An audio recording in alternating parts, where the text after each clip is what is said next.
I think the SAVE Act should be passed tomorrow. I think it should have already been passed. There's no excuse for it not being passed. Homeland Security Secretary Markwayne Mullin speaking just a short time ago, doubling down on President Trump's claims about election systems, allegations of fraud, and foreign interference. The secretary calling on Congress to pass President Trump's sweeping election overhaul bill. A version of the Save America Act did clear the House back in February, but does not have the 60 votes needed to overcome a Senate filibuster. Senior congressional correspondent Joe Khalil is live on Capitol Hill. So, Joe, the president also using his speech last night to push lawmakers to get that bill across the finish line. Yeah, I think it was pretty clear, Nicole, that part of President Trump's agenda last night with that address was to build more momentum for this Save America Act, which is a bill that he has pushed harder than any other bill in his entire second term. It's the piece of legislation he and Republicans say will secure American elections.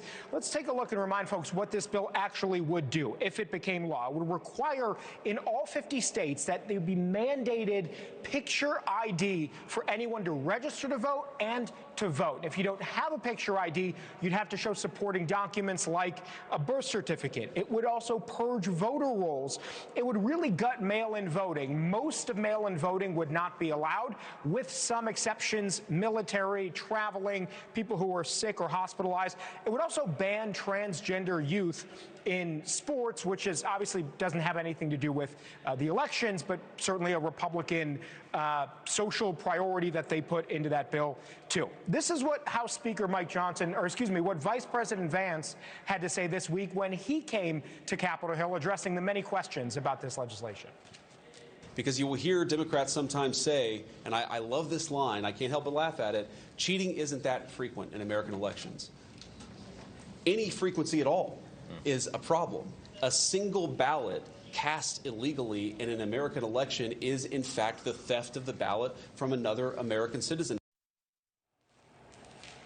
So here's the challenge for the president and Republicans is while most Republicans support the bill, there are many who don't support all of what's in it. And that's more true in the Senate, where some Republicans have raised concerns about the mail-in balloting. For example, a lot of conservative rural states, you have voters who are Republican voters that rely on that mail-in balloting, and some senators worry they would be disenfranchised. So there's that. The other reality here is that this would require 60 votes in the Senate, which means you'd need 7 or 8 Democrats. No Democrats are on board with the bill as it's written. Some don't oppose photo ID, but everything else in the bill they don't like. And this is what Senator Mark Warner said last night during this speech as he was reacting in real time. He said, quote, "Trump's shocking bombshells about China are bogus. The fact is, our intelligence agencies unanimously agree China didn't even try to change a single vote in the 2020 election.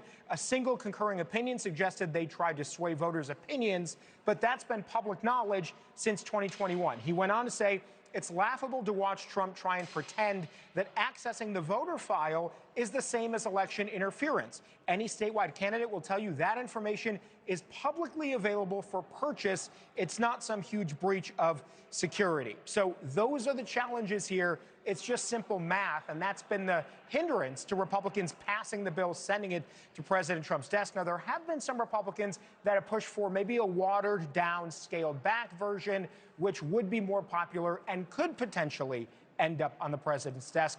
We haven't really seen that just yet. All right, so Joe, you mentioned this potential watered-down version from Republicans. What might that look like?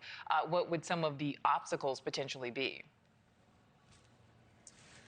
So one way that Republicans may do this is by attaching maybe some provisions of the Save America Act to a different bill. And we did see that this week. The House budget bill it passed just a committee in the House basically attached some things, the photo ID, but it's much less of a consequential bill because the original would mandate this in all 50 states. The budget bill has to pertain just to budget things. So basically, they're offering financial incentives, $10 billion, to states who choose themselves to enact some of these laws. So incentive, clearly not the same thing as mandating all 50 states. Nonetheless, that lesser version of it is attached now to the budget bill, and we will see moving forward if that ends up becoming law. There's certainly a long process to go before that were to reach President Trump's desk, Nicole. All right, Joe Khalil, live there on Capitol Hill. Thank you. Thank you for watching. Subscribe below and download our NewsNation app right now on your phone, and you will get fact-based, unbiased